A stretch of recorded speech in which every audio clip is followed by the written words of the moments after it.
जय जगन्नाथ ओडिशावासी एबे ओडिशा रे इलेक्शन चली राजनीतिर अंक कषा चली सरगरम महल आज मत जड़े प्रश्न कले से मोर इंटरेस्ट है किसी तथ्य संग्रह करी समस्त जनइबा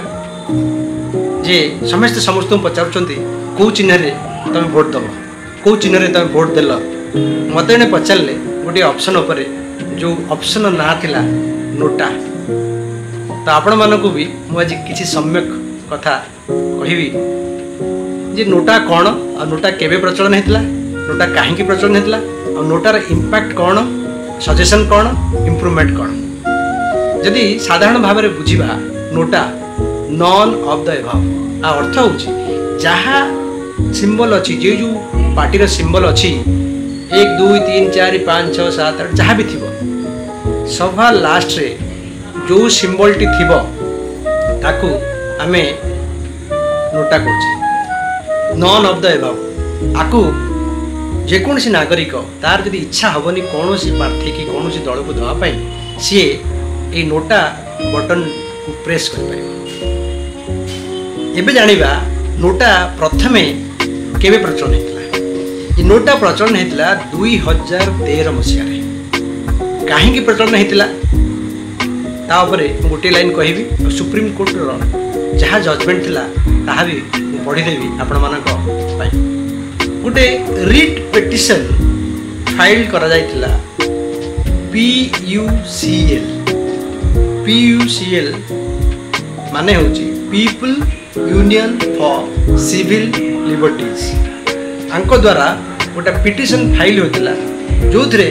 सुप्रीम कोर्ट को राय आसला जे नोटा को इम्प्लीमेंटेशन करा जाओ किंतु एग्जैक्टली सुप्रीम कोर्ट कौन कहते मुझे पढ़ी की आपण मानू सुनाई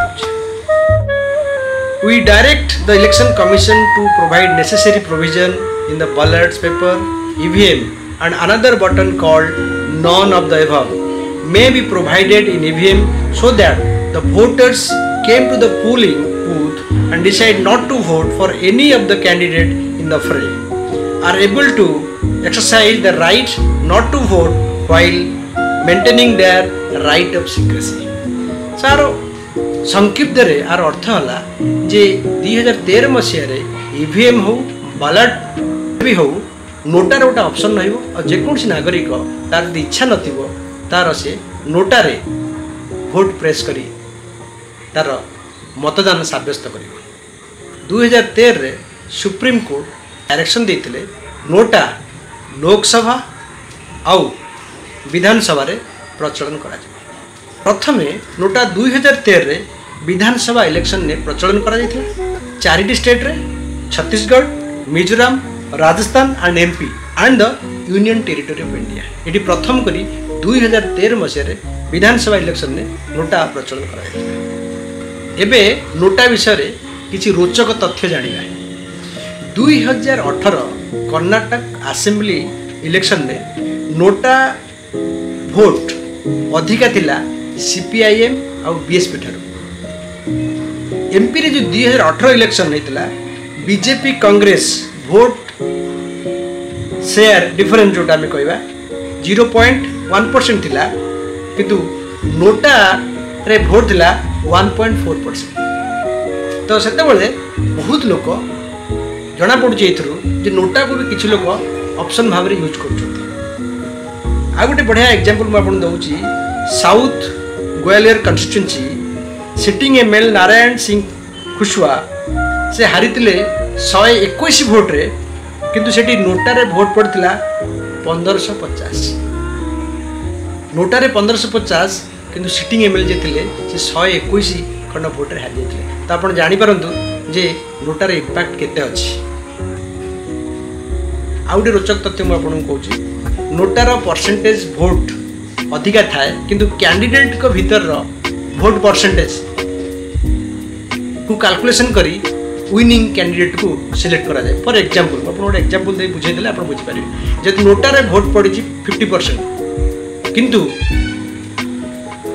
आपणकर ए कैंडिडेट पाई 30% बी कैंडिडेट पाई 20% एठी नोटार नियम हिसाब रे जे ए कैंडिडेट जे 30% पाई सी एट विन कर ये नोटा 50% पाई किंतु नोटार इंपैक्ट पड़लानी कहीं ना ए बी भितर डिफरेन्स अच्छी तेणु ए जेहेतु अधिका परसेंट बी ठार पाई तेणु बी ये हारीज ए विन कर 2013 मुझे अलरेडी कही सारे जे नोटा प्रचलन कराइला लोकसभा और विधानसभा 2014 ईसीआई नोटा को राज्यसभा प्रचलन करते किंतु 2018 सुप्रीम कोर्ट यह राज्यसभा रखा दे नथिले तो 2018 ठारू राज्यसभा नोटा ऑप्शन नहीं नोटार गोटे सिंबल आपण मैंने देखुए ये सिंबल प्रचलन 2015 ईसीआई घोषणा करते नोटार सिंबल आपको डिजाइन करते national institute of design NID Ahmedabad किंतु आ पूर्व ईसीआई रिकमेंड थिला जे नोटार सिंबल हम गोटे डंकी किंतु एबे आपण देखि पारुथिबे नोटार सिंबल कौन अच्छी एबे तो मु संपूर्ण भाव में किछि रोचक तथ्य नोटा विषय में आपको देली किंतु एबे नोटार प्रचलन पर किछि दिन प्रचलन पर एबे आसीछि किछि सजेशन ऑफ इम्प्रूवमेंट आपण मन भीतर भी किछि आसुथिबो सजेशन ऑफ इम्प्रूवमेंट किछि लोक देइचंती जे जदि नोटा को हाईएस्ट भोट मिले आगुरी कही जदि 50% जहाँ कैंडिडेट अधिक परसेंट मिले ताहले सेठी री इलेक्शन करा जाऊ और फ्रेश कैंडिडेट दिया जाऊ ये हूँ जनमत आउ जदि आपण मानकर किछि सजेशन थाए ए वीडियो रे आपण कमेंट लिखि पारिबे तेणु नोटा एक ऑप्शन अच्छी जहाँ नागरिक हिसाब से आपण एक्सरसाइज करि परिबे तो आम किछि तथ्य पाइले नोटा विषय जदि एमती किछि तथ्य किछि ज्ञान किछि छोट छोट जिन जानिबा पई चाहूचंती ताहले आमे ओडिया एकदम बढ़िया चैनल को लाइक शेयर सब्सक्राइब करंतु किछि ना किछि आपन को नॉलेज मिल जिवो तेणु आमे एका संगे कहबा आमे ओडिया एकदम बढ़िया जय जगन्नाथ।